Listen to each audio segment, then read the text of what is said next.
மான முத்ரா அப்படின்னே சொல்லணும். ஏன்னா இந்த முத்ராஸ் நம்ம பிரச்சனை இருந்தாலும், அதாவது நம்மளுடைய லங்ஸில் பிரச்சனை எதுவும் இருந்தாலும் பண்ணலாம், இல்லைன்னாலும் இந்த முத்ராஸ் பண்ணிக்கலாம். அப்படி பண்ணுறதுனால நல்ல சுவாசம் நல்லா சீராக இருக்கும், அதனால மனநிலை நல்லா தெளிவாக இருக்கும். ஸோ இந்த முத்ரா ஆஸ்துமா பேஷண்ட்டுங்க கூட பண்ணலாம். ஆஸ்துமா இருந்தது அப்படின்னாக்கா குறைஞ்சது ஒரு 3 மாதம், ஒரு 5 மாதம் அந்த மாதிரி தொடர்ந்து பண்ண வேண்டியது இருக்கும். இந்த முத்ரா ரெண்டு விதமான முத்ராஸ் இருக்குது. ஒரு முத்ரா பண்ணும்போது ஒரு 10 நிமிஷம் அந்த முத்ராலேயே இருந்து நல்லா மூச்சு பயிற்சி பண்ணணும். ரெண்டாவது முத்ரா நார்மலான மூச்சிலேயே அந்த முத்ராஸ் பண்ணலாம். இப்போ நம்ம ஃபஸ்ட்டு பார்க்க போகிற முத்ரா ரொம்ப நல்லா ஒரு கம்ஃபர்ட்டாக உட்காந்து, அதாவது பத்மாசனத்தில் உட்காந்துக்கலாம், இல்லை நார்மலாக நீங்கள் முதுகு தண்டுவடம் நல்லா நேராக இருக்கிற மாதிரி ஒரு கம்ஃபர்ட்டான ஒரு விஷயத்தில் உட்காந்துக்கலாம்.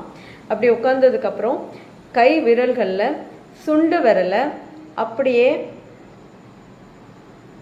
கட்டை விரலை சுண்டு விரலுக்கு அடியில், நல்லா அடியில் இந்த மாதிரி வச்சு இந்த கை விரல்களை அப்படியே மூடணும்.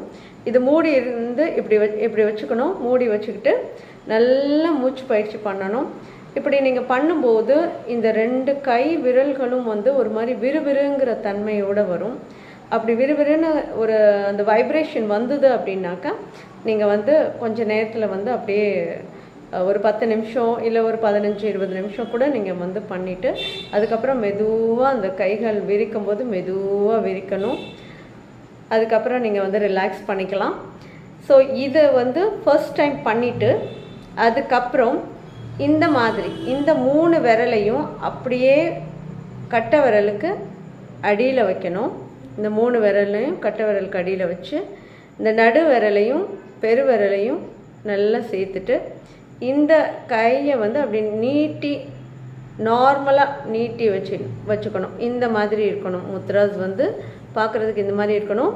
ஆனால் மூச்சு பயிற்சி பண்ணும்போது இப்படி வச்சுக்கணும். இது ஒரு 20 நிமிஷம் பண்ணுறதுனால, இந்த 2 முத்ராக்களையும் நீங்கள் பண்ணுறதுனால ஆஸ்துமாங்கிற ஒரு பிரச்சனையோ இல்லை லங்ஸில் என்ன வேணாலும் டிஸ்டர்பன்ஸ் இருக்கலாம்.